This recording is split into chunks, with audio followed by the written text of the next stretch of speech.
మనల్ని అనేక ప్రశ్నలు వేధిస్తున్నాయి. ఇప్పుడు అదొక ప్రశ్నే, మనల్ని వేధిస్తున్న ప్రశ్నే. లెనినిస్టు ఎత్తుగడల గురించి కూడా ఇందులో ఒక వ్యాసం ఉంది. ఆయన సీతారాం యెచూరి లెనినిస్టు ఎత్తుగడలు ఏ పరిస్థితుల్లో ఎలాంటి ఎత్తుగడలు వేసాడో చెప్పాడు. ప్రభాత్ పట్నాయక్ ఏ పరిస్థితికి అనుగుణమైనటువంటి సిద్ధాంతాన్ని ఎట్లా చెప్పాడు లెనిన్ చెప్పాడు. అవి బాగానే ఉన్నాయి. కాకపోతే సీతారాం యెచూరి గారు చెప్పింది ఏమిటి, ఆయన తన పరిస్థితులకు అనుగుణంగా ఎత్తుగడలు వేసిండు, అట్లానే ఇక్కడ మన పరిస్థితులకు అనుగుణంగా మనం ఎత్తుగడలు వేయాలి. లెనినిస్టు ఎత్తుగడలను అర్థం చేసుకొని జీర్ణం చేసుకొని ఇక్కడ మనం అలాంటి ఎత్తుగడలు వేయాలి అన్నాడు. కాబట్టి మరి మనం ఇక్కడ లెనినిస్టు ఎత్తుగడలు వేయడం అంటే అర్థం ఏమిటి? ఇది మనల్ని వేధించే ప్రశ్న. పుస్తకంలో ఈ టాస్క్ మన ముందు నుంచి క్లోజ్ చేశాడు ఆయన వ్యాసాన్ని.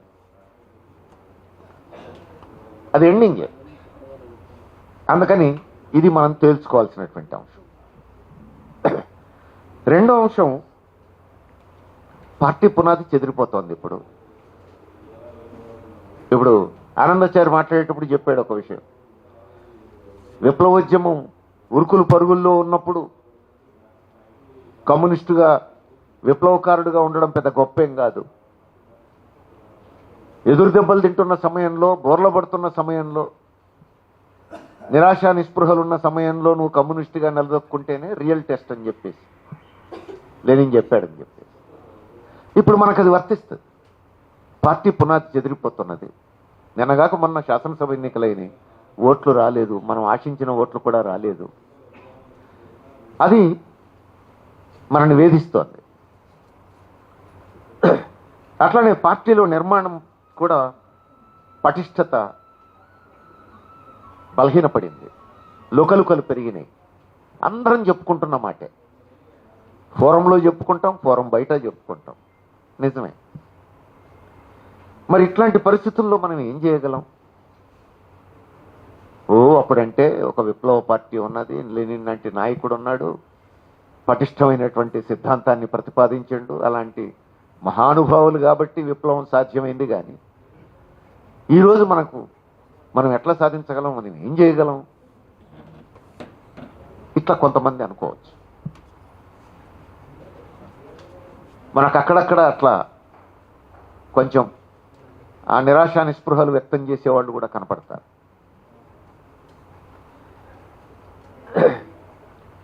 కాబట్టి దీనికి పరిష్కారం వెతకాలి. మరి లెనిన్ ప్రతిపాదించిన సిద్ధాంతాలు ఎక్కడైనా దీనికి పరిష్కారం చూపించినాయా మనం చూడాలి. లెనిన్ అనుభవాలు ఏమైనా మనకు ఈ రోజున్న పరిస్థితికి తోడ్పడతాయా మనం పరిశీలించాల్సిన అవసరం. అట్లనే ఇప్పుడు వర్గ పోరాటాల గురించి గట్టిగా మాట్లాడితే, విప్లవ పార్టీ నిర్మాణం గురించి గట్టిగా మాట్లాడితే, ఏం కామ్రేడ్ ఇది అయ్యేదా పోయేదా అని చెప్పేసి ఎక్కడంటారో, నా తోటి సహచరులు కూడా నాతో నిలబడగలుగుతారా లేదా, ఇట్లాంటి సందేహాలు అనేకం. నేను ఒంటరైపోతానేమో. ఎందుకంటే మొత్తం కమ్యూనిస్టు ఉద్యమంలోనే వచ్చిన మార్పు, మావోయిస్టుల దగ్గర నుంచి సిపిఐ వరకు ఎర్ర జెండాల్లో ఏ జెండా అయినా ఈ మార్పు మనం చూస్తున్నాం కదా. మొత్తం కమ్యూనిస్టు ఉద్యమంలోనే వచ్చినటువంటి మార్పు ప్రభావం సహజంగానే అందరి మీద ఉంటుంది. నాయకుల దగ్గర నుంచి సాధారణ సభ్యుల వరకు ఏ ప్రభావం లేకుండా ఉండం కదా. అది డైలెక్టిక్స్. ప్రతిదీ పరస్పరాధారం అని మనమే చెప్తాం. కాబట్టి ఏ ప్రభావానికి లోను కాకుండా ఉంటామనుకుంటే పొరపాటు. ఉంటాయి.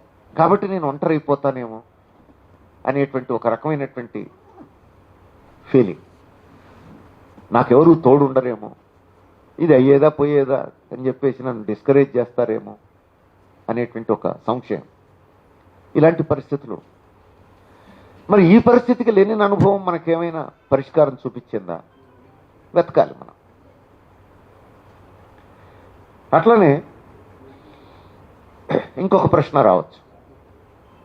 లెనిన్ కాలంలో అది జారిస్టు రష్యా, పచ్చి నిరంకుశ రాచరిక ప్రభుత్వం. మనకు స్వాతంత్ర్యం వచ్చింది. 76 ఏళ్ల స్వతంత్ర భారతదేశంలో ఉన్నాం మనం. 7.5 దశాబ్దాలకు పైగా ప్రజాస్వామ్యం కొనసాగుతోంది. ఎన్నికలు జరుగుతున్నాయి, పాలకులను ఎన్నుకుంటున్నాం, ప్రజా సంఘాలు పనిచేస్తున్నాయి, పార్టీలు పనిచేస్తున్నాయి, వాక్సభా స్వాతంత్ర్యాలు ఉన్నాయి. అందుకని ఆ రోజు పచ్చి నిరంకుశ ప్రభుత్వం ఉన్న కాలంలో ఒక పటిష్టమైనటువంటి కమ్యూనిస్టు పార్టీ, కేంద్రీకృత ప్రజాస్వామ్య సూత్రాలకు కట్టుబడడం అనివార్యమైనటువంటి ఒక కమ్యూనిస్టు పార్టీ, విప్లవమే వృత్తిగా కలిగినటువంటి హోల్ టైమర్లతో కూడినటువంటి ఒక కమ్యూనిస్టు పార్టీ ఆ రోజు అవసరమైంది. ఈరోజు అంత అవసరమా? ప్రపంచమంతా ప్రజాస్వామ్యం మరింత పరిపుష్టం అవుతున్న కాలం కదా, ఎన్నికల ద్వారా కమ్యూనిస్టు పార్టీలు అధికారంలోకి కూడా వస్తున్న కాలం కదా. ఇప్పుడు అంత పటిష్టమైన కమ్యూనిస్టు పార్టీ, పటిష్టమైన నిర్మాణం అవసరమా? ఏం పార్టీలో కూడా కేంద్రీకృత ప్రజాస్వామ్యమే ఎందుకు, ప్రజాస్వామ్యం విస్తరించవచ్చు కదా. ఇలాంటి అభిప్రాయాలు కమ్యూనిస్టు ఉద్యమంలోనే మనం చూస్తున్నాం. ఇక్కడే కాదు, ప్రపంచం అంతా చూస్తున్నాం. అందుకని ఇలాంటి ప్రశ్నలన్నిటికి కూడా మనం సమాధానాలు వెతకవలసినటువంటి సమయం ఇది. ఈ ప్రశ్నలకు ఏమైనా లెనిన్ ప్రతిపాదించినటువంటి సిద్ధాంతాలు మనకు తోడ్పడతాయా చూడాల్సినటువంటి, లేదా లెనిన్ అనుభవాలు మనకేమైనా తోడ్పడతాయా చూడాల్సినటువంటి అంశం. ఇందులో మొదటిది లెనిన్ ఎక్స్పీరియన్సెస్ మనం చూడొచ్చు. ఈ పుస్తకంలోనే ఉంది ఒక వ్యాసం, ఒక మార్క్సిస్టు మేధావి రాసినటువంటి వ్యాసం. 1914 ఆనాడు ఉన్నటువంటి పరిస్థితుల్లో లెనిన్ ఎలాంటి పరిస్థితులు ఎదుర్కొన్నాడో గుర్తు చేశాడు ఆ కామ్రేడ్. 1914 మొదటి ప్రపంచ యుద్ధం ప్రారంభమయ్యే కాలం. ఈ మొదటి ప్రపంచ యుద్ధం ప్రారంభం కాగానే అంతకుముందు వీర విప్లవకారులుగా ఉన్న వాళ్ళందరూ కూడా సోషల్ డెమోక్రాట్లు అని చెప్పుకున్న వాళ్ళు, అంటే అప్పుడు కమ్యూనిస్ట్ పార్టీ అనలేదు, ఇంకా సోషల్ డెమోక్రాట్లు అంటే ఇప్పుడు కమ్యూనిస్టులు అనుకోవాలి మనం. ఆ తర్వాత కొంతకాలానికి అది భూతపదంగా మారింది. కానీ ఆనాటికి సోషల్ డెమోక్రాట్లు అంటే తర్వాత మనం వాడుతున్న కమ్యూనిస్టులే. అందుకని మేమంతా సోషల్ డెమోక్రాట్లు అని దేశాల్లో ఉన్నటువంటి వాళ్ళంతా మన సౌలభ్యం కోసం కమ్యూనిస్టులనే వాడదాం. దేశాల్లో మేము కమ్యూనిస్టులు అని చెప్పేసి చెప్పుకున్న పార్టీలన్నీ కూడా, మేధావులంతా కూడా ఉన్నట్టుండి మొదటి ప్రపంచ యుద్ధం ప్రారంభం కాగానే ఈ యుద్ధాలన్నీ కూడా జాతీయ యుద్ధాలు, దేశభక్తి ప్రదర్శించవలసిన యుద్ధాలు, కార్మిక వర్గం మన దేశాన్ని మనం కాపాడుకోవడం కోసం రంగంలోకి దిగాల్సినటువంటి యుద్ధాలు ఇవి అనే లైన్ తీసుకున్నాడు. అంతర్జాతీయవాదులం కదా మనం. ఒక దేశంలో ఉన్న కార్మిక వర్గం మరో దేశంలో ఉన్న కార్మిక వర్గంతో పోట్లాడడం మంచిదా అన్నాడు లెనిన్. నీ సిద్ధాంతాలు పక్కన పెట్టు అన్నారు. రష్యాలో ఉన్నవాళ్ళు అన్నారు, ఇతర దేశాల్లో ఉన్నవాళ్ళు అన్నారు, నీ సిద్ధాంతాలన్నీ పక్కన పెట్టు, అవన్నీ చెప్పుకోవడానికి ఉపయోగపడతాయి. ఇప్పుడు యుద్ధం వచ్చింది, పక్క దేశం వాడు మన మీద వచ్చి దాడి చేస్తున్నాడు, నా దేశాన్ని నువ్వు కాపాడుకోవాలని కోసం నేను నిలబడతానని కమ్యూనిస్ట్ అనకపోతే ప్రజల్ని అంటుంటారా? మనం అంతర్జాతీయవాదులం అనే పేరుతో యుద్ధాన్ని వ్యతిరేకిస్తామంటే నిన్ను దేశద్రోహిగా పరిగణిస్తారు. కాబట్టి ఇది దేశభక్తితో యుద్ధంగానే పరిగణించాలి అన్నారు. మొత్తం ప్రపంచంలో ఒంటరయ్యాడు లెనిన్. ప్రపంచంలోనే ఒంటరైపోయాడు. ఇది 1914. విప్లవం ఎప్పుడొచ్చింది? 1917. ప్రపంచంలో ఒంటరైనటువంటి సమయంలో 3 ఏళ్లలో నేను విప్లవానికి నాయకత్వం వహించబోతున్నానని ఉన్న కలగన్నాడా? కలగనలే. ఆయనే ఊహించలేదు 3 ఏళ్లలో విప్లవానికి నేనే నాయకత్వం వహిస్తాను అని. కానీ ఒంటరైపోయాడు. ఇప్పుడు ఆయనే ఊహించనప్పుడు ఇంకా ప్రపంచ కమ్యూనిస్టు నాయకుల్లో ఇంకెవరు మాత్రం ఊహిస్తారు? వాళ్ళందరూ పనికిమాలినోడని లెక్కేస్తున్న సమయం అది. నీ సిద్ధాంతం అంతా ఉట్టి మాటలు, పనికిరావు అని చెప్తున్న సమయం. కాబట్టి ఇతరులు కలలో కూడా ఊహించరు. లెనిన్ తనకు తానే అనుకోలేదు 3 ఏళ్లలో రష్యాలో విప్లవం వస్తుందని, దానికి తానే నాయకత్వం వహిస్తానని తానే ఊహించలేదు. కానీ ఇంత ఒంటరిపాటు అయినటువంటి లెనిన్ మరి 3 ఏళ్లలో విప్లవమే సాధించగలిగాడు కదా. ఎట్లా సాధించగలిగాడు? ఒంటరిపాటు అయిపోయానని చెప్పేసి చేతులు ఎత్తేసి ఉంటే, జబ్బలు జారేసి ఉంటే ఏం జరిగి ఉండేది?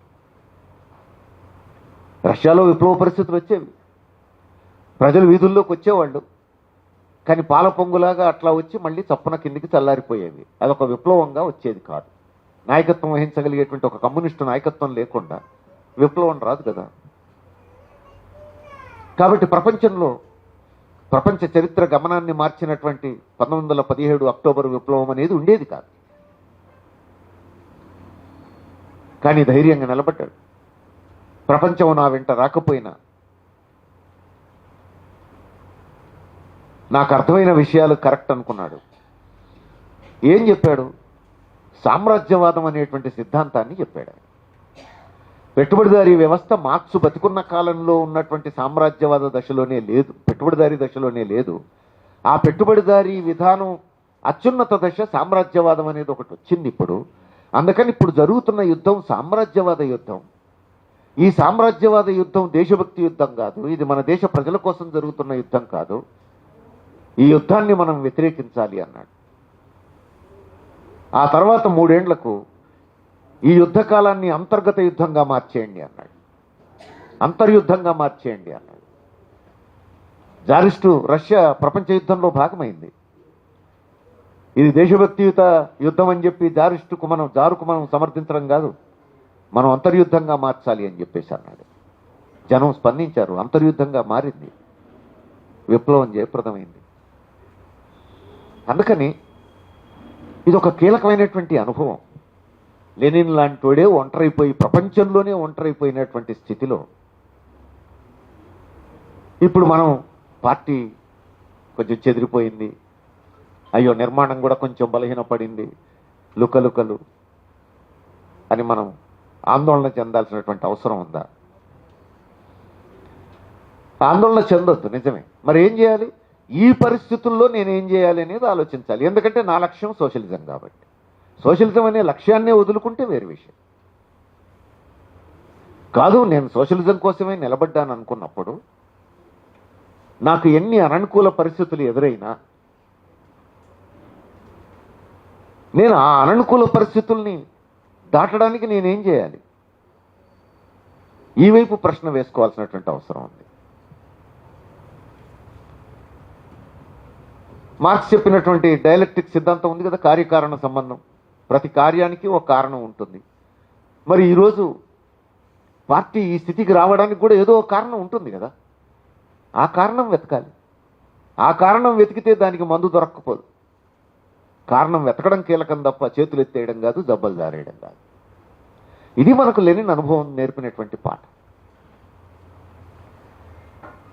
అట్లనే లెనిన్ ఇంకొక వ్యాసంలో చెప్పాడు, ఆ వ్యాసం కూడా ఈ పుస్తకంలో ఉంది. మహాపర్వతం ఎక్కుతున్నప్పుడు నిరాశలు కూడా ఎదురవుతాయి. మనం సోషలిజం కోసం, ఒక గొప్ప లక్ష్యం సాధన కోసం పోరాడుతున్నప్పుడు ఈ మహాప్రస్థానంలో మనకు కూడా నిరాశలు ఎదురవుతాయి. ఇప్పుడు ఎదురవుతున్న నిరాశలు కూడా అలాంటివే కావచ్చేమో. అయితే ఆ నిరాశలకు మనం బెంబేలెత్తొద్దు. కానీ దాంట్లో చాలా వివరణ ఇచ్చాడు, సహజ సిద్ధమైన కారణాలు చెప్పాడు. మనం ఇంతవరకు ఎక్కని శిఖరం, మనం ఇంతవరకు నడవని మార్గం, మనకింతవరకు ముందుకు పోతే ఏముంటుందో తెలియనటువంటి పరిస్థితులు, అలాంటి పరిస్థితుల్లో ఆయన చెప్పిన మాట అది. కాకపోతే ఇప్పుడు మనం దానికి అదనంగా చేర్చుకోవాలి. అలాంటి యాదృచ్ఛికమైనటువంటి కారణాలతో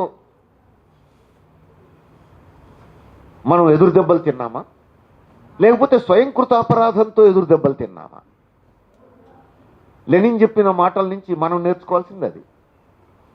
లెనిన్ చెప్పిన ఉదాహరణ అంతా యాదృచ్ఛిక కారణాలు. ఎందుకంటే నేను పోతున్న దారిలో ముళ్ళున్నాయో, రాళ్ళున్నాయో, రప్పలున్నాయో, ఏమున్నదో తెలియదు. అసలు ఎక్కడానికి మార్గం ఉందో లేదో కూడా నాకు తెలియదు. తెలవని మార్గంలో నేను పోతున్నాను. ఒక దగ్గర డెడ్ ఎండ్ వచ్చేసింది కాబట్టి నేను కిందికైనా వచ్చి మళ్ళీ ఇంకొక మార్గం వెతుక్కోవాలి అన్నాడు. కానీ మనది డెడ్ ఎండ్ అట్లా వచ్చిందా, లేకపోతే స్వయంకృత అపరాధంగా వచ్చిందా? ఇది మనం పరిశీలించుకుంటే కార్యకారణ సంబంధం ఉంది కదా. పార్టీ ఈ వైపు కూడా ఆలోచిస్తోంది. ఆల్రెడీ చూసాం మనం, కోల్కతా ప్లీనం చూసాం, కన్నూరు మహాసభ రాజకీయ నిర్మాణ నివేదిక చదవండి. పార్టీ ఈ వైపు పరిశీలన లోతుగా చెంటి అనేది కొంతమంది వాదన. అందరికీ సాధ్యం కాదు అనేది వాదన. లెనిన్ ఒంటరిపాటయ్యాడు, వీగిపోయింది లెనిన్ ప్రతిపాదన. అట్లనే కేంద్రీకృత ప్రజాస్వామ్యం గురించి చెప్పాడు. లెనిన్ ప్రతిపాదన వీగిపోయింది. 2 ఏళ్లలో రష్యాలో ఒక తిరుగుబాటు వచ్చింది, విప్లవం వచ్చింది, 1905 విప్లవం. ఆ విప్లవం ఓడిపోయింది. ఆ అనుభవాల నుంచి సోషల్ డెమోక్రటిక్ పార్టీ నేర్చుకున్నది ఏమిటి అంటే లెనిన్ చెప్పింది కరెక్ట్ అని. అంటే 2 ఏళ్లలో పార్టీ సభ్యత్వానికి ఉండాల్సినటువంటి అర్హతలు ఏమిటి, కేంద్రీకృత ప్రజాస్వామ్యం అవసరం ఏమిటి కమ్యూనిస్ట్ పార్టీకి రుజువైపోయింది. అందుకని ఒక సరైనటువంటి విషయం చెప్తున్నప్పుడు మైనారిటీలో పడిపోయాను, ఒంటరిపాటు అయిపోయాను అని చెప్పేసి బెంబేలెత్తాల్సిన అవసరం లేదు. ఇది లెనిన్ చరిత్రలో, లెనిన్ జీవితంలో, లెనిన్ అనుభవంలో మనకు అర్థమవుతున్నటువంటి ఒక కీలకమైనటువంటి అంశం. ప్రొవైడెడ్ ఆయన చెప్పేది కరెక్ట్ అయి ఉండాలి, అది మార్క్సిస్టు సిద్ధాంతం అయి ఉండాలి, అది ప్రజల నాడిని సరిగ్గా అంచనా కట్టేది అయి ఉండాలి, పార్టీలో ఉన్న అంతర్గత పరిస్థితుల్ని సరిగ్గా అంచనా కట్టేది అయి ఉండాలి. అప్పుడు బెంబేలెత్తాల్సింది ఏమీ లేదు. ఈ అంశాలు కూడా మనం దృష్టిలో పెట్టుకోవాల్సినటువంటి ముఖ్యమైనటువంటి అంశాలు కాబట్టి ఇప్పుడు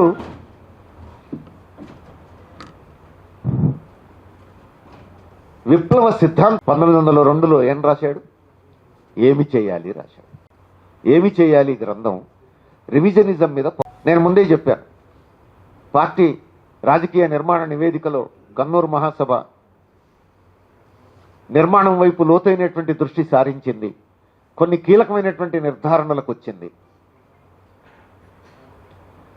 మరి వాటి నుంచి బయటపడాలంటే ఏం చేయాలి? వాటి నుంచి బయటపడాలంటే ఏం చేయాలి అని అంటే ఇప్పుడు ఏమి చేయాలి అదే మనకు గుర్తు రావాలి. ఎందుకంటే రివిజనిజం మీద పోరాటంలో వచ్చినటువంటి పుస్తకం అది. మన పార్టీ 1964లో రివిజనిజం నుంచి విడగొట్టుకొని ఒక విప్లవ కమ్యూనిస్టు పార్టీని నిర్మించడం కోసం ఏర్పాటు చేయబడింది. కాబట్టి 64 తర్వాత 67లో మనం పార్టీ నిర్మాణ రంగంలో కర్తవ్యాలు అని మన పార్టీ కేంద్ర కమిటీ ఒక తీర్మానం చేసింది. ఆ తీర్మానంలో ఒక మాట చెప్పింది, రివిజనిజం నుంచి విడగొట్టుకొని మనం భారత కమ్యూనిస్టు పార్టీ మార్క్సిస్టుగా ఏర్పడ్డాం. మనం రివిజనిజం నుంచి విడగొట్టుకొని ఒక పార్టీగా ఏర్పడ్డంత మాత్రాన రివిజనిజంతో పోరాటం అంతరించిపోయింది అనుకోవద్దు.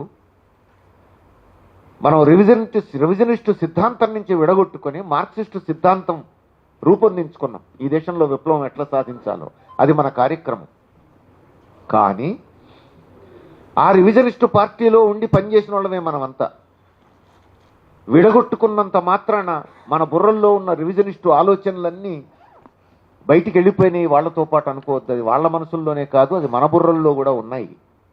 కాబట్టి పార్టీలో ఇప్పటికీ ఆ రివిజనిస్టు ధోరణులు ఆ అంటు కొనసాగుతూ ఉంటుంది. అందుకని మన పార్టీలో రివిజనిస్టు ధోరణుల మీద పోరాటం జరగాలి అని చెప్పింది 1967 నిర్మాణ రంగంలో కేంద్ర కమిటీ తీర్మానం. అందుకని ఇప్పుడు ఏం చేయాలి? ఏమి చేయాలి? లెనిన్ వేసుకున్న క్వశ్చనే మనం వేసుకోవాలి. ఏమి చేయాలి అని అంటే 67లో రాసుకున్న నిర్మాణ రంగంలో కర్తవ్యాల తీర్మానం మళ్ళీ ఇప్పుడు చదవాలి అందరం.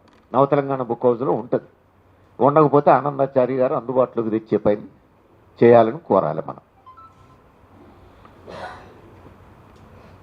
ఆ పుస్తకం ఇప్పుడు అందరం చదవాలి. చదివితే మనకే అర్థమైంది మనం ఎక్కడ ప్రారంభమైనాం, ఎక్కడ ల్యాండ్ అయినాం. కాబట్టి ఇప్పుడు మనం చేయాల్సింది ఏందో మనకు అర్థమైంది. ఎవరికి వాళ్ళం సొంతగానే కొన్ని నిర్ధారణలకు రాగలుగుతాం. ఒక విప్లవ పార్టీ నిర్మాణం వైపు మనం గట్టి కృషి చేయగలుగుతాం. అదేమి సాధ్యం కాని పనేం కాదు. అందుకని ఈ కోణం నుంచి మనం ఆలోచించాల్సినటువంటి అవసరం ఉంది. అట్లనే 1903లో గ్రామీణ పేదలకు పుస్తకం రాశాడు, కార్మిక కర్షక ఐక్యత లేకుండా విప్లవం రాదు అని.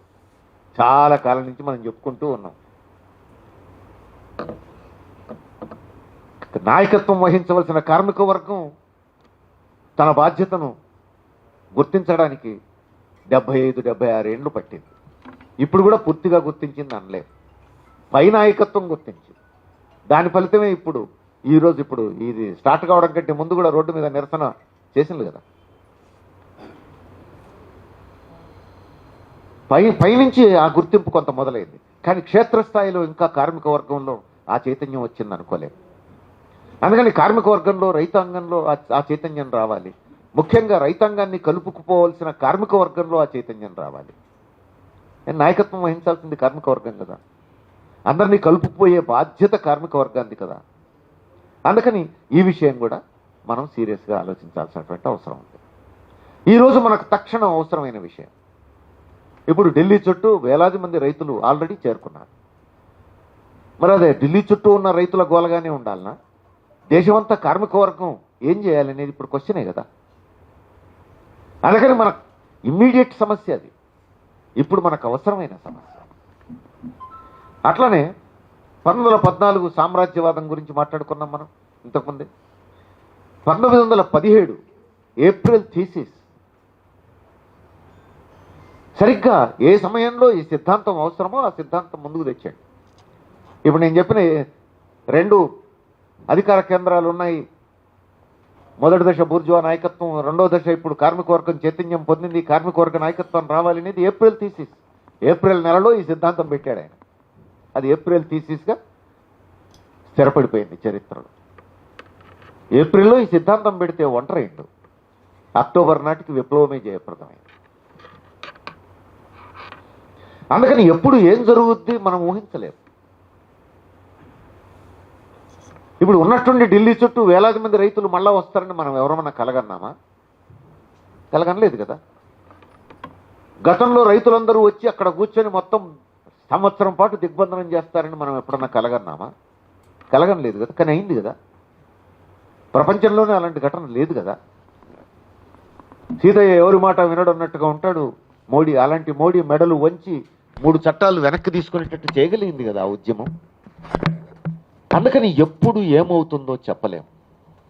వచ్చిన అవకాశాన్ని అందిపుచ్చుకోగలిగిన స్థితిలో మనం ఉండాలి. ఉన్నామా లేదా? ఉండకపోతే ఉండాలి. ఇప్పుడు ప్రిపేర్ కావాలి. నాకు ఏ క్షణంలోనైనా కొత్త అవకాశం రావచ్చు, దాన్ని నేను అందుకోవాలి. ఇది మనం ఆలోచించాల్సినటువంటి. తర్వాత ఏంటి? రాజ్యము విప్లవం 1917లోనే.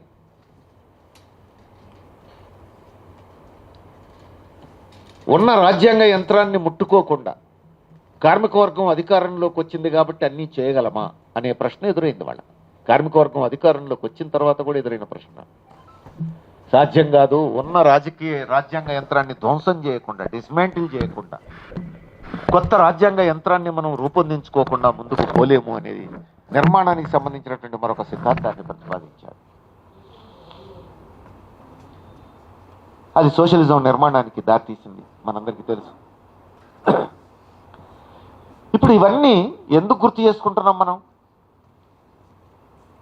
విప్లవానికి ఆటంకంగా ఉన్నటువంటి కీలకమైనటువంటి సమస్యలు ఎదురైనప్పుడు వాటిని పరిష్కరించేటువంటి ఒక సిద్ధాంతం పుట్టింది. లెనిన్ ఆ స్థానంలో ఉండడం అనేది లెనిన్ ప్రాధాన్యత. మరి ఇప్పుడు మన దేశాన్ని ఎదుర్కొంటున్న సమస్య ఒకటి ఉంది, మతోన్మాదం. సీతారాం యేచూరి వ్యాసంలో చివరకు మన ముందు పెట్టిన కర్తవ్యం అదే కదా. మతోన్మాదం ఇప్పుడు దేశాన్ని ఎదుర్కొంటున్నటువంటి సమస్య. ఇక అయిపోయింది. వచ్చే పార్లమెంట్ ఎన్నికల్లో 3వసారి కూడా మోడీ వచ్చేస్తాడన్నట్టుగా బీజేపీ ప్రచారం చేసుకోగలుగుతోంది. మోడీ ప్రచారం చేసుకుంటున్నాడు. మరి 3వసారి మళ్ళీ బీజేపీ అధికారంలోకి వస్తే దేశం ఏం కావాలి? ఇది ప్రజాస్వామ్యవాదుల ఆందోళన. ఇక్కడ 2 అంశాలు. ఒకటి, అసలు మతోన్మాదం ఈ దేశంలో ప్రజలను ఆవహించకుండా ఏం చేయాలి? దానికి ఒక పరిష్కారం. ఇప్పుడు నాకు సిద్ధాంతం కావాలి కదా. ఇప్పుడు ఏం చేయాలి? ఉన్నది కదా సిద్ధాంతం అని చెప్పేసి అనుకోవచ్చు. ఆల్రెడీ ఉంటే మరి 30 ఏళ్ల నుంచి మనం బీజేపీని ఒంటరిపాటు చేయాలంటున్నాం, దాని చుట్టూ మిత్తులు చేరేళ్ళు. అది అధికారంలోకి రాకుండా చూడాలన్నాం, అది అధికారంలోకి వచ్చింది. దానికి పూర్తి మెజారిటీ రాకుండా చూడాలన్నాం, దానికి పూర్తి మెజారిటీ వచ్చింది. కాబట్టి ఇంకా ఏదో అవసరం, ఇంకా ఏదో అవసరం అనేది మనకు కనపడుతుంది. ఇది ప్రాక్టికల్గా మనందరం చూస్తున్నది. రేపు ఏప్రిల్లో మళ్ళీ బీజేపీ రావద్దు కదా. అందుకే అన్నాడు సీతారాం, లెనినిస్ట్ ఎత్తుగడలు ఇక్కడ అవసరం అని. మనం బుర్రం తొలిచే పురుగు అదే. ఆ లెనినిస్ట్ ఎత్తుగడలు అంటే ఏంటి అనేది వద్దాం, సమాధానం వెతుకుతూ పోదాం మనం. రెండో ఆస్పెక్ట్ ఇందులో అనుకుందాం కాసేపు, బీజేపీ మళ్ళా గెలిచింది అనుకో, అయిపోయిందా? ఇక మనం ఏం చేయలేమా? గుడ్డలు దడిచైపోవాలనా? హిట్లర్ వచ్చిన దేశంలోనే విప్లవం వచ్చింది కదా, ముస్సోలిని వచ్చిన దేశంలోనే మళ్ళీ ప్రజాస్వామ్యం పునరుద్ధరించబడింది కదా. అంతకంటే మొనగాడా? ఈ దేశంలో కమ్యూనిస్టు ఉద్యమానికి చరిత్ర ఉన్నది కదా. రావద్దనేది నిజమే, వస్తే ఇక అబ్బో ఇక అయిపోయినట్టే, ఇక మనం ఏం చేయగలుగుతామని చెప్పేసి చేతులు ఎత్తేయాలనా? నో, దీనికి సిద్ధపడాలి, దానికి సిద్ధపడాలి కదా. కాబట్టి ఈరోజు మనకు అవసరమైన సిద్ధాంతం ఏమిటి? ఇది మనం అందరం వెతకాల్సింది. ఆ వెతికే క్రమంలో లెనిన్ మనకేమైనా చెప్పిండా తన అనుభవంలో? అది కూడా మనం చూడాల్సింది. చూద్దాం, అది కూడా చూద్దాం. తర్వాత మన భారతదేశం ప్రత్యేకత ఏంది అని అంటే కులం అని అందరం మాట్లాడుతున్నాం. ఇప్పుడు మతం ఓ సమస్యగా ముందుకొచ్చింది. కులం అనేటువంటిది ప్రపంచంలో ఎక్కడ లేదు, ఈ దేశానికే పట్టుకున్న జాడ్యం. కులము, కుల వివక్ష, ఇదో సమస్య. అనేక భాషలు, అనేక మతాలు, అనేక ప్రాంతాలు, ఆదివాసీ తెగల దగ్గర నుంచి అత్యంత ఆధునికమైనటువంటి కార్మిక వర్గం వరకు ఉన్న దేశం మనది. మరి ఇలాంటి సంక్లిష్టమైనటువంటి భారతావనిలో విప్లవం సాధించడం ఎట్లా? ఇది ప్రశ్నే. మిగతా వాటన్నిటికీ మార్క్సిస్టు మూల గ్రంథాల్లో మనం అధ్యయనం చేస్తూ ఉంటే ఎక్కడనో ఒక చోట తోక దొరక్కపోదు, కానీ కులానికి ఎక్కడ దొరకాలి? ఎక్కడనో ఉన్న మార్క్స్ ఆ బ్రిటిష్ వాడి రిపోర్ట్స్ ఆధారంగా ఇక్కడ ఏదో కులం ఒకటి ఉన్నట్టుంది భారతదేశంలో అని కొన్ని వ్యాఖ్యలు చేశాడు. సమగ్రంగా ఆయన అధ్యయనం చేసిండని అనలేము. కాబట్టి మరి కులానికి సమాధానం ఎక్కడ దొరకాలి మనకు? కులానికి సమాధానం దొరకకుండా, భారతదేశంలో కుల వ్యవస్థను అడ్రస్ చేయకుండా భారతదేశంలో విప్లవం సాధ్యమా? సాధ్యం కాదు కదా. ఇది ఒక పెద్ద ఆటంకం కదా. కాబట్టి మరి ఏం చేయాలి? కులం గురించి చెప్పకపోవచ్చు, కానీ పరిష్కారం వెతకడం కోసం మార్గం లెనిన్ చూపించిన దాంట్లో ఉంది. లెనిన్ 1899లో రాసిన పుస్తకం ఏంటి? రష్యాలో పెట్టుబడిదారీ విధానం అభివృద్ధి.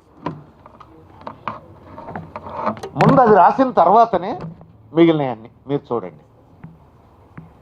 అంతకుముందు ఏమన్నా రాసి ఉండొచ్చేమో కానీ ఎవరి దృష్టిలో లేవాలి. రష్యాలో పెట్టుబడిదారీ విధానం అభివృద్ధి గురించి ఆయన ముందు లోతుగా అధ్యయనం చేశాడు. రష్యాలో పెట్టుబడిదారీ విధానం అభివృద్ధి ఏ మేరకు జరిగిందో నేను అర్థం చేసుకోకుండా రష్యా విప్లవం లేదు అని అనుకున్నాడు ఆయన ముందు. అందుకని ముందు ఆ పని చేశాడు. మరి భారతదేశంలో పెట్టుబడిదారీ విధానం అభివృద్ధి ఏ మేరకు జరిగిందో మనం ఎంత లోతుగా అధ్యయనం చేసినాం ఇక్కడ ఉన్నోళ్ళం? ఎవరికి వాళ్ళం పరిశీలించుకోవాలి.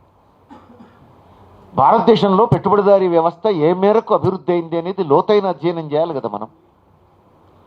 అది చెయ్యకుండా మతం అర్థం కాదు, అది చెయ్యకుండా కులం అర్థం కాదు, అది చెయ్యకుండా కార్మిక కర్షక ఐక్యత అర్థం కాదు, అది చెయ్యకుండా భాషల సమస్య అర్థం కాదు, అది చెయ్యకుండా జాతుల సమస్య అర్థం కాదు, అది చేయకుండా ప్రాంతీయ సమస్యలు అర్థం కావు కదా.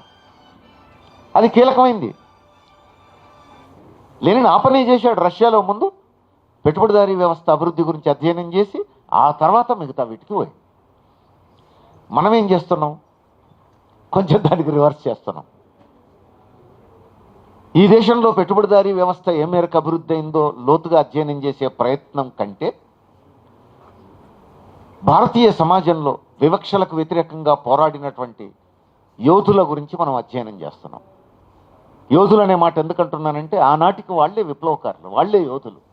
సమాజానికి ఎదురీదిన్లు, ఏటికి ఎదురీదిన్లు, సునామీకి ఎదురీదిన్లు. కాబట్టి వాళ్ళు యోధులే. కానీ లెనిన్ ఏం చెప్పాడు? విప్లవ సిద్ధాంతం లేకుండా విప్లవం లేదు. వాళ్ళు చెప్పింది విప్లవ సిద్ధాంతం కాదు. ఇప్పుడు అత్యంత ఆధునికమైనటువంటి విప్లవ సిద్ధాంతం మన చేతుల్లోకి వచ్చింది. అందుకని చరిత్రలో ఏ సమయంలో వాళ్ళు ఎలాంటి పాత్ర పోషించారు అవన్నీ అధ్యయనం చేయకుండా భారతీయ సమాజం అర్థం కాదు. వాళ్ళ వారసత్వాన్ని మనం ఎట్లా పుణికిపుచ్చుకోవాలి అవన్నీ మనం తీసుకోవాలి. అదే సమయంలో ఇప్పుడు భారతదేశంలో విప్లవం సాధించడానికి ఉపయోగపడేది మార్క్సిజం లెనినిజం. ఇది అత్యంత ఆధునికమైనటువంటి సిద్ధాంతం అనే విషయం మనం అర్థం చేసుకోవాల్సి ఉంటుంది. దీన్ని ఏ విధంగా అన్వయించగలం ఈ దేశ పరిస్థితులకు అని అంటే, పెట్టుబడిదారీ వ్యవస్థ ఏ మేరకు డెవలప్ అయిందో మనం లోతుగా పరిశీలిస్తే అన్వయింపు కూడా సాధ్యమైంది. అందుకని ఈ పని చేస్తే ఎవరికి వాళ్ళం అన్వయించవచ్చు. ఇప్పుడు చేయాల్సిన పని అది. ఒకవైపు పెట్టుబడిదారీ వ్యవస్థ ఏ మేరకు అభివృద్ధి అయిందో అధ్యయనం చేయాలి, రెండో వైపు చరిత్రలో అలాంటి సామాజిక పోరాట యోధుల కృషిని అధ్యయనం చేయాలి. ఈ రెండు అధ్యయనం చేసినప్పుడు మనకు మార్గం దొరుకుతుంది. ఏదో ఒకదానికి మొగ్గొద్దు. అల్టిమేట్గా దారి చూపించేది మార్క్సిజం లెనినిజం అనే విషయం మనం మర్చిపోకూడదు. తర్వాత అధికారం కోసం జరిగేటువంటి పోరాటంలో కార్మిక వర్గానికి కమ్యూనిస్టు పార్టీ తప్ప మరో ఆయుధం లేదు అన్నాడు లెనిన్. ఎందుకు ఈ మాట అన్నాడు? ఇది మనం తేల్చుకోవాల్సింది. ఈ మాట ఎందుకు అన్నాడు? అట్లనే ఇంకా కొన్ని మాటలు చెప్పాడు. విప్లవకారులతో కూడిన శక్తివంతమైన సంస్థ పోరాటాలకు నాయకత్వం వహించకపోతే స్పాంటేనియస్గా ఉద్భవించే కార్మిక వర్గ పోరాటాలు అసలైన వర్గ పోరాటాలుగా మారవు. ఏడాది పాటు జరిగిన రైతాంగ పోరాటం ఏదో కొన్ని చిన్న చిన్న పరిష్కారాలతో వెనక్కి తగ్గాల్సి వచ్చింది. నిజమైన వర్గ పోరాటంగా విప్లవోద్యమంగా అదేం టర్న్ కాలేదు. ఇప్పుడు వస్తున్న రైతాంగ పోరాటం అంతే. దానికి నాయకత్వం వహించాల్సింది ఎవరు? విప్లవకారులతో కూడినటువంటి శక్తివంతమైనటువంటి సంస్థ నాయకత్వంలో జరగాలి ఆ పోరాటం. ఇప్పుడు ఆ రైతాంగ పోరాటంలో విప్లవ పార్టీ నాయకత్వంలో జరగట్లేదు. అది విప్లవ పార్టీ జెండా పట్టుకొని ఆ రైతులతో పాటు పోయి కూర్చుంటున్నాం మనం. ఏడాది జరిగిన పోరాటంలో అంతే. ఆ పోరాటం మొదలైంది, మనం కూడా జెండా పట్టుకొని పోయి కూర్చున్నాం. కానీ విప్లవ పార్టీ నాయకత్వంలో జరగాలంటున్నాడు లెనిన్. ఆ మార్గదర్శకత్వంలో జరగాలంటున్నాడు. ఆ స్థితి రావాలి, ఇంకా రాలేదు. ఆ స్థితి వస్తేనే అది నిజమైన వర్గ పోరాటంగా మారుతుంది అన్నాడు. ఇంకో పాయింట్ ఏం చెప్పాడు? హోల్ టైమర్స్ గురించి చెప్పాడు. విప్లవ కార్యక్రమాలే వృత్తిగా స్వీకరించిన ఉత్తమోత్తములతో కూడిన పార్టీ మాత్రమే పోరాడే అగ్రగామి పాత్ర నెరవేర్చగలదు అన్నాడు. పూర్తికాలం కార్యకర్త అంటే విప్లవమే వృత్తిగా కలిగినటువంటి వాళ్ళు ఇంకొక పని చేయరు. సర్టిఫికెట్ల కోసం చదవరు, ఉద్యోగాల కోసం చదవరు, లేదు భుక్తి కోసం వ్యవసాయం చేయరు, వృత్తి చేయరు, లేదా ఉద్యోగం చేయరు, లేదా కార్మికులుగా కంపెనీలో పనిచేయరు, వ్యాపారం చేయరు. మరి వాళ్ళు 24 గంటలు వాళ్ళ పని ఏమిటి అని అంటే, కుటుంబానికి కేటాయించే సమయం మినహా మిగిలిందంతా పార్టీ కోసమే, విప్లవం కోసమే. విప్లవమే వృత్తిగా కలిగిన వాళ్ళు అంటాడు. ఇప్పుడు మనలో ఇది పెద్ద చర్చనీయాంశమే. అంత అవసరమా? ఆ రోజుకి లెనిన్కి అవసరమైంది. ఆ రోజు ఉన్నటువంటి జారు చక్రవర్తి నిరంకుశత్వం వల్ల. ఇప్పుడు కూడా అంత అవసరమా? అంత పటిష్టమైనటువంటి హోల్ టైమర్లు అంటే అట్లు ఉండాలనా? చిన్న చిన్న వ్యాపారాలు చేసుకుంటే తప్ప, ఓ ప్లాట్లు అమ్ముకుంటే తప్ప, లేకపోతే చిన్న వ్యాపారంలో అప్పుడప్పుడు పోయి కూర్చుంటే తప్ప, లేదా నాగలి అరకనాడ దున్నేటోళ్ళు లేనప్పుడు పోయి ఒక రోజు దున్నొస్తే తప్ప, మరీ అంత కఠినంగా చూడాల్సిన అవసరం ఉందా? ఇది ఒక చర్చ. కానీ లెనిన్ ఈ విషయాలు చెప్పాడు. అయితే ఆ రోజుకి అది అవసరం, ఈ రోజుకి అంత అవసరం. 76 ఏళ్ల స్వతంత్ర భారతదేశం, ప్రజాస్వామ్యంలో ఉన్న జారు చక్రవర్తి కాలం, ఈ కాలం ఒకటేనా అనే ప్రశ్న అడిగితే నిజమే, ఒకటి కాదు. నేనైనా అదే చెప్పాల్సి వస్తుంది. నిజమే, 76 ఏళ్ల ప్రజాస్వామ్యం, ప్రపంచ చరిత్రలో సుదీర్ఘకాల ప్రజాస్వామ్యం మనగలిగిన దేశం భారతదేశం. అది నిజమే. ఆ రోజున పరిస్థితులు ఈ రోజున్న పరిస్థితులు ఒకటి కాదు, అది నిజమే.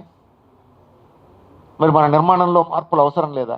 అవే పిడివాదంగా పట్టుకొని ఈరోజు వెళ్ళాడాలా? ఈ ప్రశ్న ఆలోచించాల్సిన ప్రశ్నగా ముందుకు వస్తుంది. దానికి సమాధానం వెతకాలి మనం. ఇప్పుడు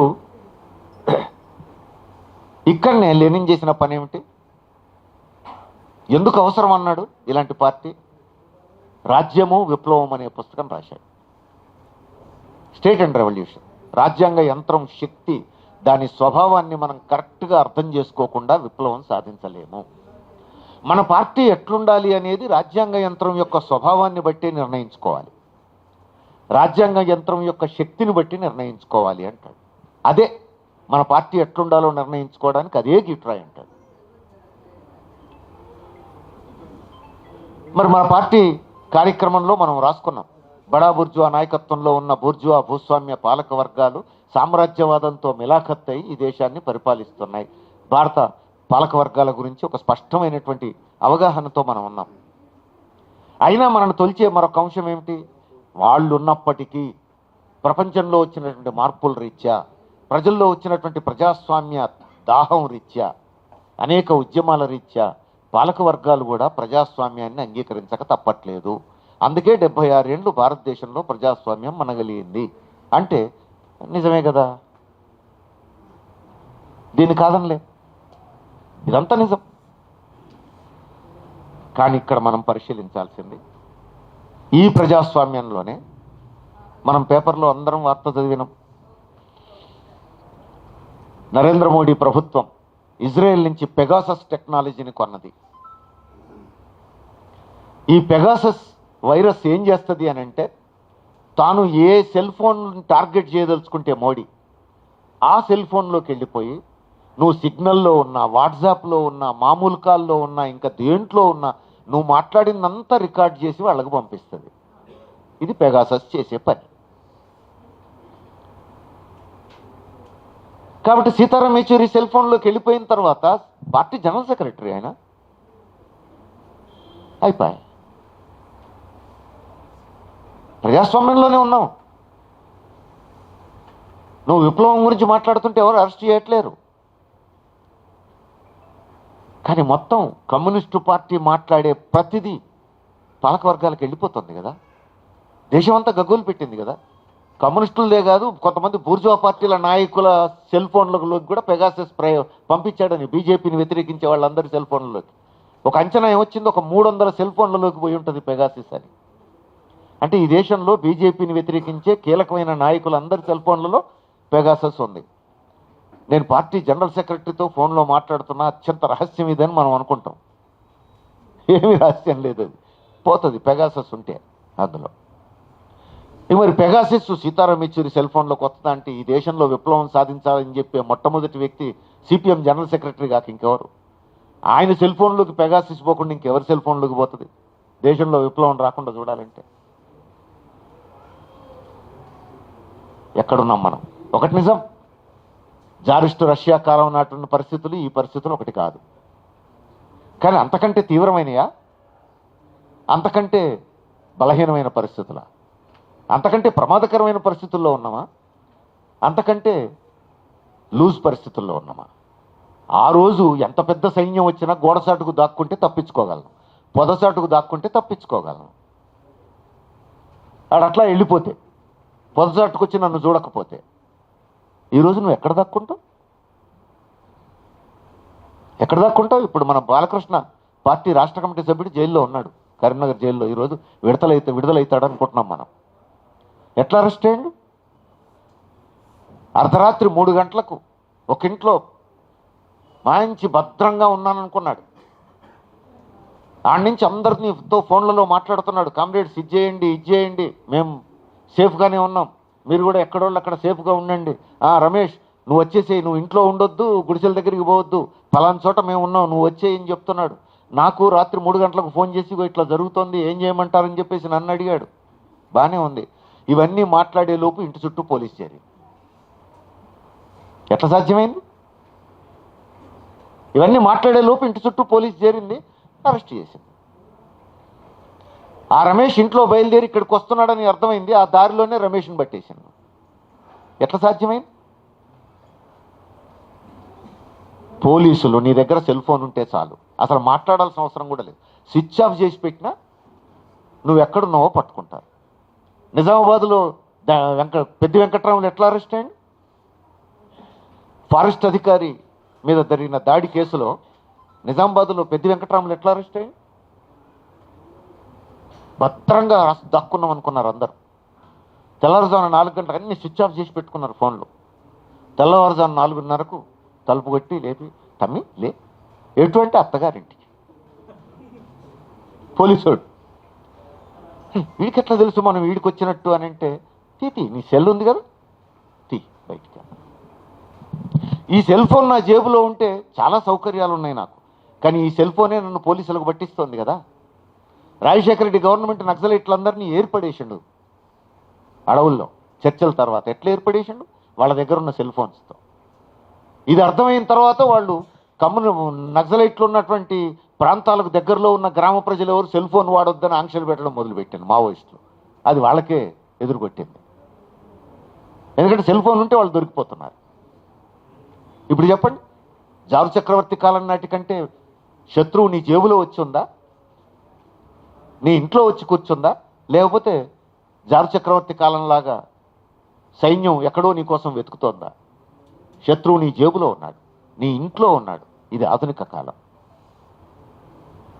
శత్రువుని తక్కువ అంచనా వేయగలమా? జారు చక్రవర్తి కాలం నాటికంటే సంక్లిష్టమైన విప్లవంగా ఉంటుంది రేపు భారతదేశంలో వచ్చే విప్లవం. ఎవరికైనా భ్రమలుంటే ఒక రాష్ట్రం నుంచి ఒక రాష్ట్రం మనం గెలుస్తూ పోతే ఢిల్లీ దాకా మనం వెళ్ళిపోతాం అని చెప్పి ఎవరైనా అనుకుంటే పొరపాటు. కొంతమంది అనుకున్నారు కూడా, క్లాసుల్లో అడిగేవాళ్ళు, బెంగాల్, కేరళ, త్రిపుర 3 రాష్ట్రాలు మనం వచ్చినాం కదా కామ్రేడ్, 4వ, 5వ, 6వది వస్తే దేశమే మనది అయిపోతుంది కదా అనే ప్రశ్నలు కూడా వచ్చేవి. పాపం దానికి సమాధానం ఆ రూపంలో రాకుండానే 2 ప్రభుత్వాలు పోయినాయి.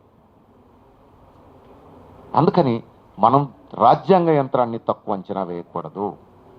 ఇప్పుడు మన వాళ్ళు ఎండ్ టు ఎండ్ ఎన్క్రిప్షన్ కదా, వాడు కూడా చెప్తాడు వాట్సాప్ చాలా భద్రంగా ఉంటుంది మీ సంభాషణలు, నువ్వు ఎవరితో మాట్లాడుతున్నావో ఆయనకు నీకు తప్ప ఇంకొకరికి తెలియదంటాడు, 3వ మనిషికి తెలియదంటాడు. ఎండ్ టు ఎండ్ ఎన్క్రిప్షన్ అని రాసి ఉంటుంది అక్కడ. కాబట్టి మనం అత్యంత రహస్యం అనుకొని వాట్సాప్లో మాట్లాడుతుంటాం, మెసేజ్లు పంపిస్తుంటాం. మన ఆశయ వాళ్ళు అనుకుంటా, బాలకృష్ణుడు అరెస్ట్ అయిన తర్వాత జైల్లోకి పంపిన తర్వాత పోలీసుల దగ్గరికి పోయి కలిస్తే పోలీసులు, మీ బాలకృష్ణ బుద్ధిమంతుడా, చూడు వాట్సాప్లో ఏమేమి మాట్లాడిండు, వాట్సాప్ మెసేజ్లు ఏంటి, మీరు చేసిన నిర్ణయాలు ఏంటి, ఏం చెప్పిండు మీరు గుడిసెవాసులకని చూపిస్తున్నాడు. ఎండ్ టు ఎండ్ ఎన్క్రిప్షన్ అయితే మాట్లాడిన ఇద్దరికే తెలుసు, 3వ వ్యక్తికి పోకపోతే మరి పోలీసుడు చూపించండి కదా. ఇంకెందుకు? సైన్యంలో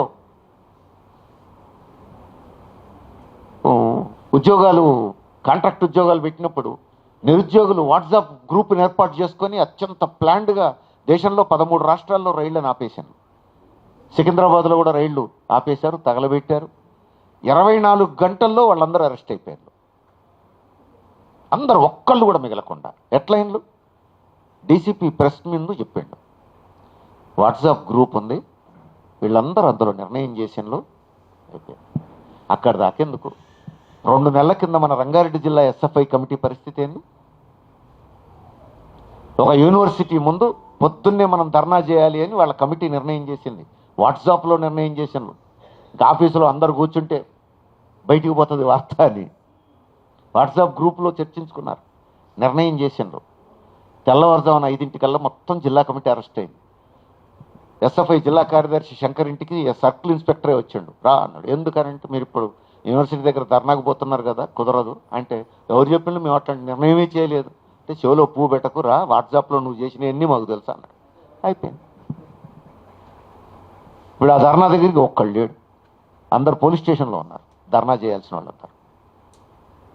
మన కళ్ళ ముందు చూస్తున్నాం మనం. అందుకని మనం ఇంకా అనేక ఉదాహరణలు చెప్పుకోవచ్చు మనం. ఇప్పుడు ప్రవీర్ పుర్కాయస్థాన్ లోపలేశారు, ఇప్పుడు ఉపా కేసు పెట్టారు. ఉపా కేసు ప్రాధాన్యత ఏంటి? ఏమి బేస్ లేదు ప్రవీర్ పుర్కాయస్థ కేసులో. విచారణ జరిగితే బెయిల్ వస్తుంది, కానీ ఉపా ప్రత్యేకత ఏమిటి? ఆ చట్టం ప్రత్యేకత విచారణకు రాదు, బెయిల్ రాదు, ఎంతకాలమైనా అంతే. అందుకే 2 ఏళ్ల నుంచి అట్నే ఉన్నాడు. విచారణకు వస్తే బెయిల్ వస్తుంది కాబట్టి విచారణకే రాదు కాబట్టి బెయిల్ రాదు. పోలీసులకు సర్వాధికారాలు. ఇది చాలామంది అనుకుంటారు మోడీ వచ్చిన తర్వాత చేసిన చట్టం అనుకుంటున్నారు. కాదు, కాంగ్రెస్ ప్రభుత్వం, యూపీఏ ప్రభుత్వం చేసిన చట్టం. ఎఫెక్టివ్గా వాడుకుంటున్నాడు మోడీ.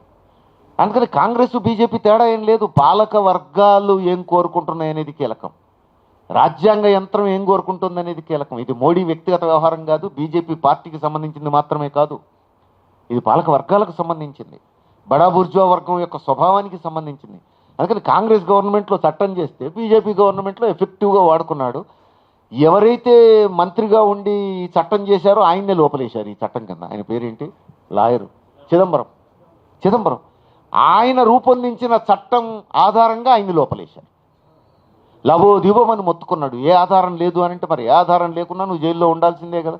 ఇక పెద్దోడు కాబట్టి పైరవీ చేసుకున్నాడు. బడా బూర్జువా వర్గం కూడా వాళ్ళకు అనుకూలంగా ఉంటుంది, కమ్యూనిస్ట్ కాదు కాబట్టి బయటకు వచ్చాడు. ప్రభు ప్రకాశ్ కమ్యూనిస్ట్ కదా, రానియరు.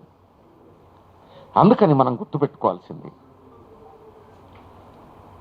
పాలక వర్గాల స్వభావాన్ని తక్కువ అంచనా వేయద్దు. 76 సంవత్సరాల స్వతంత్ర భారతదేశం ప్రజాస్వామ్యం పరిడవిల్లింది కాబట్టి ఇక మనకేమీ కాదు, విప్లవం ఎన్నికల ద్వారా వచ్చేస్తుంది, ప్రజాస్వామ్యయుతంగా వచ్చేస్తుంది, మనకే ఇబ్బందులు ఉండవు అని చెప్పేసి మనం కలలుగనాల్సినటువంటి కాలం కాదు. ఇది అర్థం కావాలంటే రాజ్యము విప్లవము మనం చదవాలి. లెనిన్ రాసినటువంటి రాజ్యము విప్లవము చదవాలి. ఇవన్నీ మన దేశానికి అవసరమైనవి కదా. ఇప్పుడు మన దేశంలో మనం సోషలిజం కోసం కదా మనం కృషి చేస్తున్నాం. ఇవన్నీ మనకు అర్థం కాకుండా ఈ దేశంలో సోషలిజం సాధించడం అనేది సాధ్యమయ్యే పని కాదు. అందుకని మనకు అర్థం కావాలి. మనం అధ్యయనం చేస్తే మనకు అర్థం అవుతాయి. అట్లనే ఇప్పుడు మనం అర్థం చేసుకోవాలి పార్టీ సభ్యత్వం లక్షణాల గురించి లెనిన్ ఎందుకంత పట్టుబట్టాడు, కేంద్రీకృత ప్రజాస్వామ్యం గురించి లెనిన్ ఎందుకంత పట్టుబట్టాడు, పూర్తికాలం కార్యకర్తలు విప్లవమే వృత్తిగా కలిగినటువంటి విప్లవకారులుగా ఉండాలని ఎందుకు అంత పట్టుబట్టాడు. ఇప్పుడు మనం చూస్తే అర్థమైంది ఎందుకు అంత పట్టుబట్టాల్సి వచ్చింది. ఒక దశలో ఒంటరైపోయినప్పటికీ మళ్ళా తర్వాత మహాసభలో విజయం సాధించే వైపు. అందుకని ఇవన్నీ కూడా మనం సీరియస్గా ఆలోచించాల్సినటువంటి అంశాలు. అట్లానే సీతారాం యేచూరి వ్యాసంలో లెనిన్ రాసినటువంటి ప్రజలకు స్నేహితులు ఎవరు అనే వ్యాసాన్ని, అట్లానే నిర్దిష్ట పరిస్థితులకు నిర్దిష్ట అధ్యయనం అనే వ్యాసాన్ని, అంశాన్ని ఒకే దగ్గర పెట్టి చూడాలి మనం అన్నాడు. మరి ఆ పుస్తకంలో సీతారాం వ్యాసంలో అది ఉంది. ఈ రెండింటిని ఒకే దగ్గర పెట్టి చూడాలన్నాడు. లక్షలాది శ్రమజీవులు మార్క్సిజం వైపు ఆకర్షించబడడానికి కారణం మార్క్సిజం ఏకకాలంలో అది విప్లవకరం, అది అత్యంత శాస్త్రీయమైనటువంటి పార్శ్వాలు కలిగినటువంటి ఏకైక తత్వశాస్త్రం కాబట్టే. అందుకే మనకు మార్క్సిజమే మార్గదర్శి అని చెప్పేసి మనం కూడా అంటాం. ఇప్పుడు నిర్దిష్ట పరిస్థితులను నిర్దిష్టంగా అధ్యయనం చేయాలి. ఎంబీ ఉన్నప్పుడు ప్రతి ఉపన్యాసంలో ఈ మాట చెప్పకుండా చెప్పేవాడుగా. ఇప్పుడు సీతారాం యేచూరి ప్రతి ఉపన్యాసంలో ఈ మాట లేకుండా చెప్పడం. ఇది లెనిన్ చెప్పినటువంటి ఒక కీలకమైనటువంటి అంశం. అంటే అర్థం ఏంటిది? భారతదేశంలో సోషలిజం సాధించాలనుకున్నప్పుడు, విప్లవం సాధించాలనుకున్నప్పుడు ఈ దేశంలో ఉన్న నిర్దిష్ట పరిస్థితుల్ని నిర్దిష్టంగా లోతుగా అధ్యయనం చేయాలి అని. ఇది కీలకమైన అంశం. లెనిన్ చేసిన పని అదే. తన దేశంలో విప్లవం సాధించాలనుకున్నప్పుడు రష్యాలో పెట్టుబడిదారీ వ్యవస్థ అభివృద్ధి గురించి లోతుగా అధ్యయనం చేశాడు. మరి మన దేశంలో మనం కూడా అట్లా అధ్యయనం చేస్తున్నామా లేదా, ఇది మనం పరిశీలించుకోవాల్సినటువంటి మరొక అంశం. చివరి అంశం, మనం వెతుక్కుంటూ వచ్చినటువంటి ప్రశ్న, సమాధానం కోసం వెతుక్కుంటూ వస్తున్నాం, ఇంకా సమాధానం మన చేతికి రాలేదు. ఈ దేశంలో మతోన్మాదం విజృంభిస్తోంది. ఆధ్యాత్మిక చింతన ప్రభావం పెద్ద ఎత్తున విస్తరిస్తున్నది. ఏమిటి దీన్ని ఫేస్ చేయడం ఎట్లా? ఇదొక ముఖ్యమైనటువంటి సమస్య.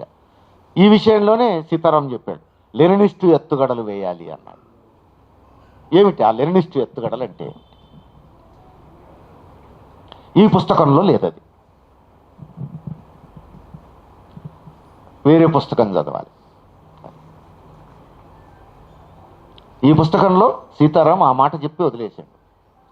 ఇక ఈ లెనినిస్ట్ ఎత్తుగడలు భారతదేశంలో మత సమస్యను ఎట్లా ఫేస్ చేయాలి, ప్రపంచంలో మతం సమస్యను ఎట్లా ఫేస్ చేయాలని లెనిన్ చెప్పాడు. దానికి సంబంధించిన వ్యాసాలు ఏవి రాలేదు మార్క్సిస్ట్లో, అందువల్ల ఆ పుస్తకంలో కూడా లేవు. కానీ ఇప్పుడు మనకు అవసరమైంది అది. లెనినిస్ట్ ఎత్తుగడలు వేయాలి అని సీతారాం అన్నాడు కదా, ఇప్పుడు మనకు తక్షణం అవసరం కూడా అదే కదా. ఏమిటి లెనిన్ ఏం చెప్తాడంటే, శ్రామికులను మతం మరణానంతర సుఖాల కోసం వేచి ఉండమని చెప్తాడు. ఈ జన్మలో నువ్వు నీ ధర్మాన్ని నువ్వు పాటిస్తే మరణానంతరం నువ్వు స్వర్గానికి పోతావు, స్వర్గంలో సర్వసుఖాలు అనుభవిస్తావు. కాబట్టి ఈ జన్మలో నీ ధర్మాన్ని నువ్వు పాటించు అంటుంది. జనం దాన్ని నమ్ముతున్నారు. లెనిన్ ఏమంటాడు, నువ్వు మతాన్ని ఏమనాల్సిన అవసరం లేదు, మతంతో నీకెందుకు పంచాయతీ, నాకు మరణానంతరం ఎక్కడనో స్వర్గంలో సుఖాలు కాదు కావాల్సింది, నేను బతికుండగానే చనిపోకముందే నాకు నా కుటుంబానికి సుఖవంతమైనటువంటి జీవితం కావాలి అని కొట్లాడు. సోషల్ డెమోక్రటిక్ పార్టీ చేయాల్సిన పని అది అంటాడు, కమ్యూనిస్ట్ పార్టీ చేయాల్సిన పని అది అంటాడు. ఈ పని నువ్వు చేయగలిగితే జనం అటు బోర్ అంటాడు. ఇప్పుడు మనం పరిశీలించుకోవాలి ఆ పని మనం ఏ మేరకు చేస్తాం. ఇప్పుడు మనకు సవాల్ ఇది. లెనిన్ చెప్పింది అది. లెనిన్ ఇంకొక మాట అంటాడు, మతం లెనిన్ శ్రామికులనేమో వేచి ఉండమంటది, మరణానంతర స్వర్గం కోసం వేచి ఉండమని చెప్తుంది మతం, శ్రామికులకు అట్లా చెప్తుంది. కానీ మరి పెట్టుబడిదారులకు ఏం చెప్తుంది, పెట్టుబడిదారులకు కూడా మరణానంతర సుఖాల కోసం వేచి ఉండమని చెప్పదు. పెట్టుబడిదారులు బతికుండగా వాళ్ళు సంపాదిస్తున్నటువంటి అదనపు విలువలోంచి కొంచెం చారిటీ కోసం ఖర్చు పెట్టమంటుంది, సేవా కార్యక్రమాల కోసం ఖర్చు పెట్టమంటుంది. ఇప్పుడు మన ప్రభుత్వం ఏమంటుంది, సిఎస్ఆర్ నిధులు, పూర్తి పేరు కార్పొరేట్ సోషల్ రెస్పాన్సిబిలిటీ, సిఎస్ఆర్ నిధులు, ఇవి ఆ ప్రిన్సిపుల్లోంచి వచ్చినాయే.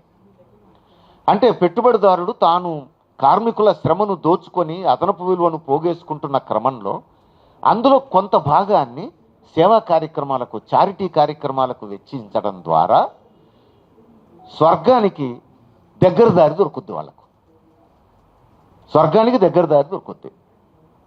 అంటే కన్సెషన్ టికెట్లు అన్నమాట.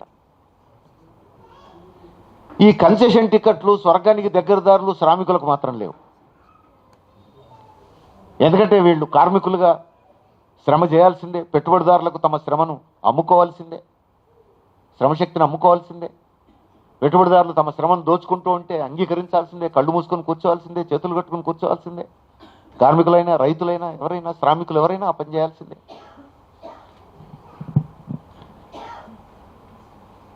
ఈ సిద్ధాంతం చెప్పడం ద్వారా మతం ఏం చేస్తోంది, పెట్టుబడిదారులు చేస్తున్నటువంటి దోపిడీకి ఒక మంచి సమర్థన ఇస్తోంది. ఆ దోపిడీని క్వశ్చన్ చేయగలిగే పరిస్థితి లేకుండా ఒక మంచి సమర్థన, జస్టిఫికేషన్ ఇస్తోంది. అందుకని లెనిన్ ఏమంటాడు, మరి ఇంత జరుగుతున్నప్పటికీ జనమంతా పొలోమని ఆ మతోన్మాదుల్ని ఎందుకు నమ్ముతున్నారు, మతాన్నే ఎందుకు నమ్ముతున్నారు, కమ్యూనిస్టుల వైపు ఎందుకు రావట్లేరు, ఈ ప్రశ్న వేస్తాడు లెనిన్. వేసి ఏమంటాడు, నేను ఇంగ్లీష్లో చదువుతాను అది.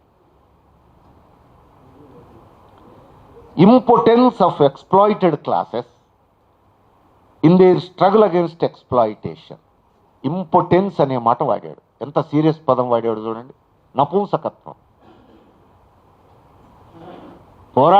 దోపిడీకి వ్యతిరేకంగా పోరాడవలసినటువంటి శ్రామికుల పోరాటం నపుంసకత్వాన్ని ఎదుర్కొంటున్నప్పుడు ప్రజలు అటుపోక ఎటుపోతారన్నాడు. ఇది లెనిన్ వేసిన ప్రశ్న. మనం కొంచెం పాలిష్డ్గా మాట్లాడుకోవాలంటే, ప్రజా పోరాటాలు బలహీనంగా ఉన్నప్పుడు, వర్గ పోరాటాలు బలహీనంగా ఉన్నప్పుడు నాకు బతికొండగా సమస్యను పరిష్కరించగలిగే నాథుడు నాకు ఎక్కడ కనబడనప్పుడు ఇక దేవుడే నాకు దిక్కు అని దేవుడి దగ్గరికి పోతా కదా. అదే జరుగుతోంది అంటాడు. మరి ఇప్పుడు దేశంలో మతోన్మాదం పెద్ద సమస్యగా మనం ఎదుర్కొంటున్నాం. మరేమిటి ఈ లెనినిస్ట్ ఎత్తుగడలు మనం ఏ మేరకు ఆచరణలో పెడుతున్నాం? సీతారాం లెనినిస్ట్ ఎత్తుగడలు వేయమన్నాడు. ఈ లెనినిస్ట్ ఎత్తుగడల్ని మనం ఏ మేరకు ఆచరిస్తున్నాం మనం పరిశీలించుకోవాలి అందరం. అసలు వీటిని అధ్యయనం చేస్తున్నామా, ఆచరిస్తున్నామా? మీరు చూడండి, మన పార్టీ అఖిల భారత మహాసభలు, విశాఖపట్నం మహాసభ, హైదరాబాద్ మహాసభ, కన్నూరు మహాసభ, 3 మహాసభల తీర్మానాలు తీసి చూడండి మీరు. సరళీకృత ఆర్థిక విధానాలను మీద పోరాడకుండా మతోన్మాదాన్ని వెనక్కి కొట్టలేవు అని చెప్తుంది పార్టీ. అది లెనినిస్ట్ సూత్రం, అది లెనినిస్ట్ ఎత్తుగడ. మన పార్టీ అఖిల భారత మహాసభలు చెప్తున్నది అది. మరి ఆచరణలో మనం అది చేస్తున్నామా? ఎంత జయప్రదం అవుతున్నాం? ఎంత శ్రద్ధగా దాన్ని అమలు జరిపే ప్రయత్నం చేస్తున్నాం? ఇది ఇప్పుడు మనందరం పరిశీలించుకోవాల్సినటువంటి కీలకమైన అంశం. ఇంకొక ప్రశ్న వేసిండు లెనిన్. మన ఆలోచనలన్నీ అప్పుడు కూడా ఉన్నట్టున్నాయి. ఆయన ఉన్నప్పుడు కూడా, ఆయన చుట్టూ ఉన్నప్పుడు, ఆయన చుట్టూ చేరిన వాళ్ళు కూడా మనలాంటి వాళ్ళు ఉండుంటారు. అందుకే ఆయన ఇంకొకటి అన్నాడు, పెద్ద ఎత్తున నువ్వు కరపత్రాలు పంచడం ద్వారా, సిద్ధాంతాలు వల్లించడం ద్వారా కార్మిక వర్గాన్ని మతం విషయంలో నువ్వు చైతన్యపరచజాలవు అన్నాడు. ఇప్పుడు మనం ఏమనుకుంటాం? మతోన్మాదానికి వ్యతిరేకంగా కరపత్రాలు వేద్దాం, ఉపన్యాసాలు చెప్దాం, సెమినార్లు పెడదాం, క్లాసులు చెప్దాం. ఇవేవీ కార్మిక వర్గాన్ని చైతన్యపరచజాలవు అన్నాడు లెనిన్. మరి ఏం చేయాలన్నాడు? పెట్టుబడిదారీ చీకటి శక్తుల మీద పోరాటంలో సొంత అనుభవాల నుంచి కార్మిక వర్గం నేర్చుకోవాలి అన్నాడు. అందుకని పెట్టుబడిదారీ వ్యవస్థ మీద నువ్వు పోరాడాలన్నాడు. పెట్టుబడిదారీ వ్యవస్థ మీద నువ్వు పోరాడుతూ ఈ విషయాలు చెప్తే అర్థం చేసుకుంటాడు. తన సొంత అనుభవం నుంచి కూడా టాలీ చేసుకుంటాడు. నువ్వు చెప్పేది సొంత అనుభవంలో వచ్చేది. ఈ మొదటిది లేకుండా నువ్వు రెండోది ఎంత చెప్పినా అది ఏమి ఉపయోగపడదు, కార్మిక వర్గాన్ని చైతన్యపరచజాలదు అని వదిలేసిండు ఆయన. ఇప్పుడు మన అనుభవం ఏంటిది? అది పాలక వర్గాలకు ఉపయోగపడుతుంది. హిందుత్వ అని మనం అంటున్నా కొద్దీ మా హిందూ మతాన్ని అంటున్నారని జనం అనుకుంటున్నారు అని మనోళ్ళు మొత్తుకుంటా ఉన్నారు క్లాసులు చెప్తున్న చోట. అది హిందుత్వ శక్తులకే ఉపయోగపడుతున్నది అని ఒక ఆందోళన ఉంది, ఒక అభిప్రాయం ఉంది. ఎందుకు అది బూమరంగ్ అవుతుంది? మనం చెప్తుంది నిజమైనప్పటికీ. ఇప్పుడు లెనిన్ చెప్పిన మొదటి పని మనం ఎంత చేస్తున్నాం? చేయవలసినంత చేస్తున్నాం. అసలు చేయకుంటే ఇక్కడ ఉండం. పొద్దుందాకా మనం చేస్తున్నది అదే. కానీ చేయవలసినంత చేస్తున్నామా? ఈరోజు దేశంలో, తెలంగాణలో ఏం అవసరమో అది చేస్తున్నామా లేదా? చేస్తే ఈ సమస్య ఎదురయ్యేది కాదు. ఇప్పుడు లెనిన్ చెప్తున్న దాని ప్రకారం అందులో ఏదో కొంత బలహీనత ఉండబట్టే అవతలోడు అప్పర్ హ్యాండ్ అయ్యిండు.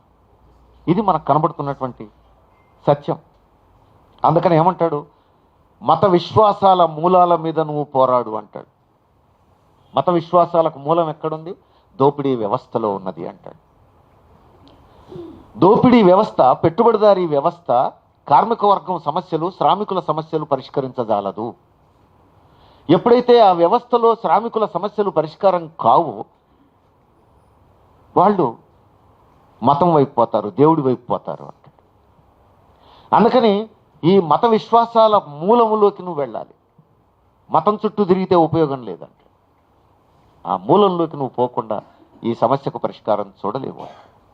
అందుకని ఈరోజు భారతదేశంలో మనం ఎదుర్కొంటున్నటువంటి ఈ సమస్యలకు పరిష్కారం లెనినిస్టు ఎత్తుగడల్లోనే ఉన్నది. మన పార్టీ అఖిల భారత మహాసభలో లెనినిస్టు ఎత్తుగడలనే మాట వాడకుండా ఆ మాటే చెప్పింది, సరళీకృత ఆర్థిక విధానాల మీద పోరాడాలి, మతోన్మాదం మీద పోరాడాలి. మనం దాని డెప్త్ని క్యాచ్ చేయడంలో వెనకబడుతున్నాం.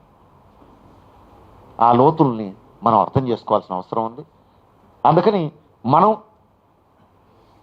ఈ లెనిన్ శతవర్ధంతి సంవత్సరం సందర్భంగానైనా లెనిన్ రాసిన కీలకమైనటువంటి పుస్తకాలన్నీ మనం అధ్యయనం చేయడం మంచిది. నా సూచన అయితే ప్రతి ప్రజాసంఘం, గతంలో మనం పార్టీగాను ప్రజా సంఘాలుగాను క్యాపిటల్ మీద మనం స్టడీ సర్కిల్స్ నడిపాం. ఇప్పుడు లెనిన్ రచనల మీద 1 సంవత్సర కాలం పాటు స్టడీ సర్కిల్స్ నడపడం మంచిది. సిఐటియు కేంద్రం ఆల్రెడీ నిర్ణయం తీసుకున్నట్టుంది.